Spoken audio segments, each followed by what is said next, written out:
Антон сказал положить каждый пельмень в отдельную тарелку, чтобы не слиплись. Короче, если вы не погладите вещи Антона, я поглажу вас. Антон сказал вымыть посуду и отварить еще один пельмень, он не наелся. Антон сказал целуйтесь. Шучу. Антон сказал вынести мусор. А еще он все мои бутрики сожрал, хотя Антон его вообще об этом не просил. Вы из-за этого ко мне пришли? Вы что, девочки, сами не можете справиться? Сильвестр Андреевич, там только один выход. Убийство, а в нашем случае суицид. Меня вам что нужно? Дело в том, что, Сильвестр Андреевич, мы бы хотели у вас кое-что попросить.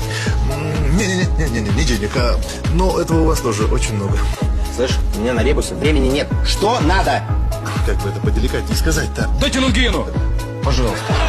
Совсем больные, что ли? Дайте нам Гену. Чтобы я отправил своего охранника наварять охраннику Мартынова? Гена, срочно ко мне!